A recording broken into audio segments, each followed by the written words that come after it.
This is Frankie Amekortu with a CK in Frankie. Sorry, what? He is the worst player in this database according to current ability. He is atrocious, isn't he? Yes, he is, and I have signed him for Manchester City. Unsurprisingly, he was a free agent, and yet he was still asking for £400. But I wanted a longer commitment. Have some ambition, Frankie, because we are going to go and try and turn him into a champion. And the right wing spot is definitely a position that he can improve Manchester City in. And I'm going to use a downloaded tactic because I welcome all the hatred in the comments.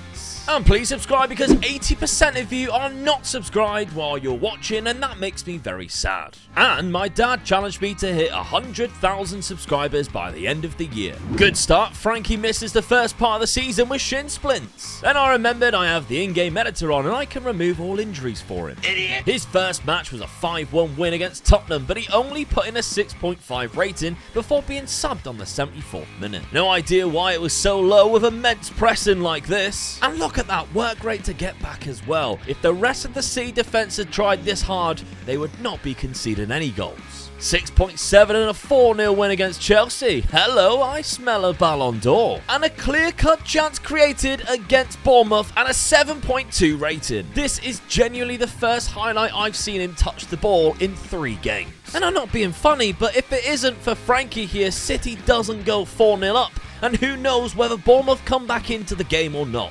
My director of football tried to sign a right winger, but the player rejected the transfer. There's no way he's going to outperform this monster. I mean, the attribute comparison is so close, there's just no point in signing someone with the same player quality. Made sure Frankie was registered for the Champions League as well, don't panic. Guys, I've gone all the way to Christmas. He's only gone and got 4 bloody assists in the league. That's not a misplaced pass, by the way. He knew exactly what he was doing. And he got both assists against West Ham in a 2-1 win, and I'm not joking.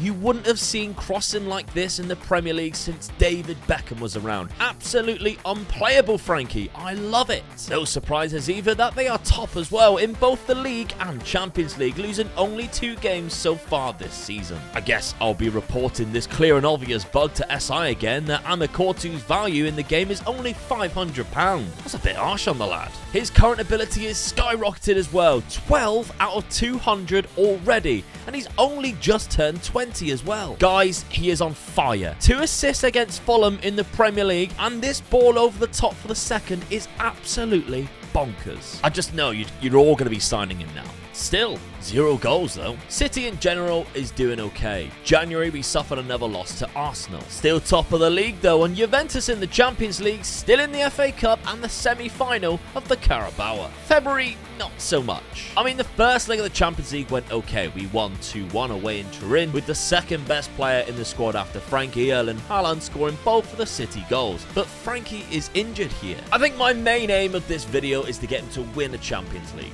Well, we're in the quarterfinals. Big 5-2 win against Juventus in the home leg. And it's Bayern Munich up next. Wolves have knocked us out of the FA Cup though, which is sad, but league-wise, we are good. No assist or goals for Frankie either, but he did get a pre-assist for anybody who counts them. Probably nobody. We move to the end of April and it's not looking good for the Premier League ambition of Frankie and Man City with only 5 games left. The first leg of the quarterfinal in Munich sees us fall behind, but our dream of turning the worst player into a Champions League winner is still alive when his substitute replacement Mahrez scored the equaliser. And although Frankie was missing from the second leg, somehow the rest of the team managed to cope without him and we won the game 2-0. And it's PSG who waits for us in the semi-final. You're having a laugh! And if you had to guess who scored the only goal of the game in the first leg, you'd be right in saying it's the second best player ever, behind Frankie, Lionel Messi. We all know who takes that goal spot. And unfortunately, that's where our run has ended, as Mbappe's equaliser in the second leg knocked us out in the semi-final. But our run in the league was exceptional with 4 wins against tough opposition. And we somehow caught up to Liverpool and won the Premier League by a single point.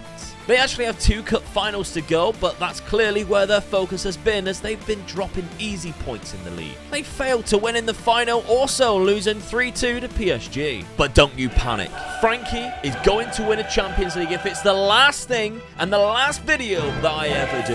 Avengers! We lost in the final season 2. No! Oh, God! Against Arsenal as well, which made it even worse, and Frankie was unable to play in the final because of being suspended. There are some good things though that came from this season. Frankie wins the league 2 years in a row, and he wins a Carabao Cup. He also scored not 1, but 2 Premier League goals, and they're decent as well. 2 goals and 6 assists. He is really becoming undroppable now for Manchester City. We cannot replace him. We cannot. End of January season 3, and we are meaning business now, top of the league, and Haaland has 43 goals after 27 games. And we are finishing the top 8 of the league phase, so we await our round of 16 opponents. Frankie is here, and he is 22 now. But there's one problem. And I remembered to register Frankie for the Champions League, but I did forget to check the Premier League, for which he is not registered.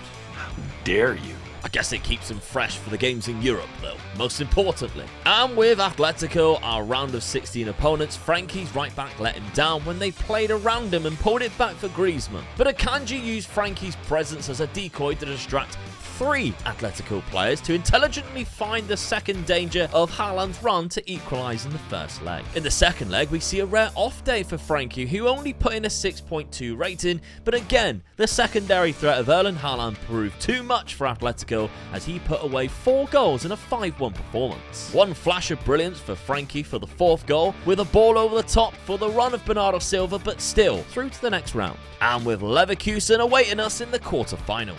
Once again in the first leg, defenders were too worried about Frankie that Haaland was left free to open the scoring. But when Frankie came off after 70 minutes, Haaland took the penalty and missed, which Frankie obviously wouldn't have done. And the home leg was wasted when the most incredible touch sat Ederson down, and Leverkusen left Manchester with a 1-1 draw. In the second leg, Frankie must have given the players a kick up the ass, because they went to Leverkusen and destroyed Bayer, winning 5-0 and smashing their way through to the semi-finals of the Champions League. That's a load of bollocks! You've got to f***ing die to get 3 points! Spurs awaits us in the semi-final, and the first leg, nothing changed. Frankie put in a 7.1 and created a clear-cut chance, and the team followed in his leadership, winning 6-0 with 6 different goal scorers, and pretty much put themselves in the final of the Champions League with still a leg to play. The league at this point is really tight, with Liverpool ahead after an extra game. And it's the other North London club who awaits us in the FA Cup final, a competition in which Frankie has already scored in the 5th round against Tottenham with an incredible touch and finish. The second leg against Spurs started really well, with Phil Foden making it 7-1 on aggregate. Spurs still had some fight left in him though, and Kulusevski's wild cross was turned in, and Frankie even got involved with the second, but the tackle wasn't enough, and Spurs won on the night, but we are through to the final. Although Everton gave the squad a bit of a spanking at home in the league, wins over our upcoming FA Cup finalists Arsenal and Burnley gained enough points. And the Premier League was won by Manchester City, even without their best player Frankie, with Erling Haaland piggybacking off of his talent with 51 goals. Frankie did play in the FA Cup final, and his presence on the pitch showed when Manchester City scored 20 minutes through Ruben Diaz. And Frankie even let KDB take the penalty to make it 2-0. Arsenal though left it really late and scored a goal in the 81st minute through Ødegaard. And 4 minutes later, they equalised through Martinelli. Frankie was exhausted from carrying the whole team and was rested for the Champions League final, so was taken off, and the game went to penalties, where eventually Nathan Ake missed for City and Arsenal lifted the FA Cup. But it's Champions League time, Frankie. This is what you were destined to do. Cheers, Jeff. And with legends of the game on the pitch like Messi, Mbappe, Neymar, Haaland, Kevin De Bruyne and Frankie Amakortu, City found themselves 2-1 down after Kimpembe's header, and there was only one man who could save the day and keep Manchester City fighting, and that man was Frankie Amakortu, whose shot was smashed into the net to make it 2-2. Former worst player in the world now puts himself in the history books. Unfortunately, Vitinha put PSG back ahead with a wonderful strike, but Ruben Diaz with his second sent it into extra time, where an attack down the left from City was pulled back, and Pedro scored to make Manchester City and Frankie Amakortu Champions League winners. You did it, Frankie. You carried a side unable to win a Champions League and transformed them into European champions. I always believed in you, mate. What a player. Please consider subscribing if you haven't done so already. Let's start a revolution of getting this channel to 100,000 subscribers by the end of the year. Let's do it for Frankie Amakortu, Football Manager's worst player turned Champions League legend.